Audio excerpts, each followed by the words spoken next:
Olá, o assunto hoje é o mix residual, que tem a ver com os certificados de energia renovável. Então, a primeira pergunta: o que é esse tal de mix residual?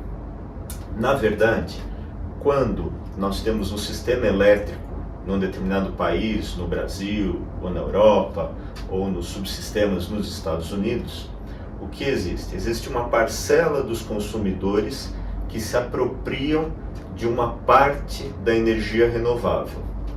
Os outros consumidores, eles reportam de acordo com a média do grid, de emissões do grid. O que é a média de emissões do grid? É o total de emissões de todas as térmicas fósseis daquele país dividido pelo total de energia gerada, o total de energia consumida. Então isso é uma média de valores. A partir do momento que tem uma parte dos consumidores que se utilizam de instrumentos de rastreabilidade de energia, essa média deixa de fazer sentido. Por quê? Porque do denominador você tem que subtrair as parcelas de energia renovável que foram alocadas.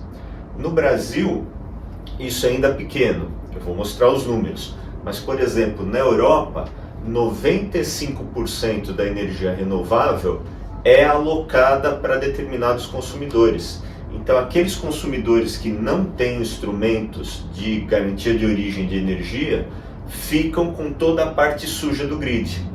Então, a gente precisa fazer um cálculo, esse cálculo é feito depois do ano, para que a gente consiga fazer essa avaliação do mix residual, ou seja, qual o fator de emissão que devem usar as empresas, os indivíduos que não têm instrumentos de rastreabilidade. Vamos aqui por meio dessa figura, fica um pouquinho mais claro. Explicando o mix residual então. Este aqui é um sistema elétrico num determinado país, que é um sistema integrado. Então aqui nós temos energia térmica, temos energia nuclear, energia fotovoltaica, eólica, hídrica, enfim, nós temos todo tipo de energia. Esse sistema aqui tem um determinado fator de emissão médio, que é o quê? Pegar todas as usinas térmicas a combustíveis fósseis, ver quanto que elas emitem e divide pela quantidade de energia, toneladas de CO2 por megawatt-hora. Então, o que acontece? Aqui nós temos um fator médio. Porém, quando existem os RECs, o uso dos instrumentos de energia renovável, você tem alguns consumidores com energia rastreada por meio dos RECs. Então, este consumidor se aloca das energias, de parte das energias renováveis. E o que sobra para consumidores sem origem rastreada? Sobra o mix residual. O que tem aqui dentro do mix residual? Todas as energias térmicas fósseis, mais as energias renováveis que não foram alocadas para os consumidores. Então, se nós temos aqui, por exemplo, num determinado grid, o valor médio, por exemplo, 100 toneladas de CO2 por megawatt-hora, o mix residual necessariamente vai ser maior do que 100, se ocorreram casos de empresas que se alocaram de energia renovável. Então, este é o cálculo que nós fazemos todo ano. Nós pegamos toda a parte de energia de consumidores que fizeram alegações de energia rastreada, renovável rastreada, nós retiramos da conta e vão sobrar as energias renováveis não rastreadas, mais as energias fósseis. Então vamos ver como isso se comportou ao longo dos últimos anos. No ano de 2018, o fator médio do grid brasileiro foi de 74 quilos de CO2 por megawatt-hora consumido. Então as empresas que não tinham energia rastreada, tinham de se alocar pela média, ela, para cada 1 megawatt-hora que elas consumiam de energia, colocavam na sua pegada de carbono 74 quilos. Nesse ano de 2018, muitas empresas usaram instrumentos de RECs, instrumentos de energia renovável. e isso causou uma mudança no mix residual de 100 gramas.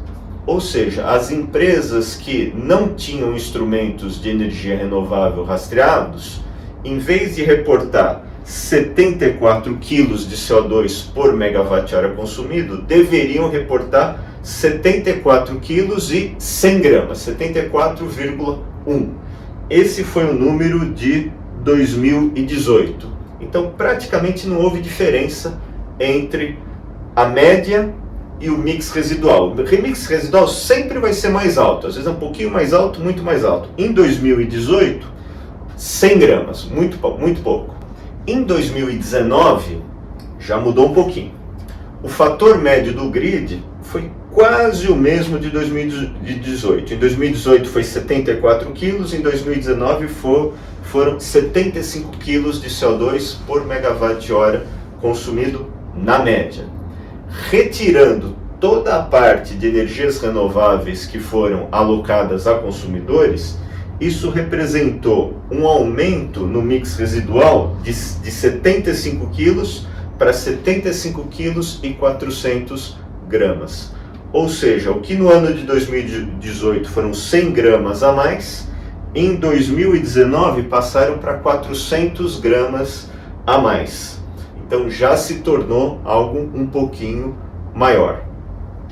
E agora a gente está divulgando o ano de 2020. Aí vocês podem perguntar, puxa, a gente está no 2022, por que 2020? Porque nós tivemos que consolidar não só os dados de REX, mas os dados de outras organizações que usaram algum instrumento de rastreabilidade de energia. Com isso a gente fez uma consulta ao protocolo GHG, onde os instrumentos que foram checados, auditados das empresas também foram considerados. Eu tenho aqui os números. A média do grid de 2020 foi de 61 quilos e 700 gramas de CO2 por megawatt-hora consumido. Ou seja, cada empresa, na média no Brasil, para cada 1 megawatt-hora de energia que ela consome, ela colocaria na sua pegada de carbono 61 quilos e 700 gramas. O que acontece para quem tem REC? Essa pegada é zero. Para quem não tem REC, não poderia usar o instrumento da média, teria que usar um mix residual, que é a média descontada as partes de energia renovável que foram alocadas. Veja, isso já deu algo bastante relevante em 2020. O mix residual foi de 64 quilos e 400 gramas, para um valor médio de 61 quilos e 700 gramas. Ou seja, quem não tem energia rastreável colocou mais 2,7 quilos de CO2 na sua pegada de carbono. Isso já significa uma mudança da ordem de 4,5%. Ou seja, já começa a se tornar mais material essa diferença. Isso para o ano de 2020. Para o ano de 2021, a tendência é que isso aumente. Por quê? Porque aumentou muito o uso de I-RECs e o uso de outros instrumentos de energia renovável. Então, o cálculo que nós fizemos para o ano de 2020 foi de que o mix residual é de 64 quilos e 400 gramas versus um valor médio de 61 quilos e 700 gramas. Aqui no vídeo eu não vou detalhar os cálculos. Está aqui o conceito. Os cálculos vocês podem encontrar no site do Instituto TOTO. Nós divulgamos ao mercado nos anos de 2018, 2019 e 2020 os cálculos do mix residual. Então procurem aí na referência que está aqui no vídeo, no nosso site, tem todos os cálculos abertos lá, públicos, para que todo mundo saiba como que é feita essa contagem. Até mais!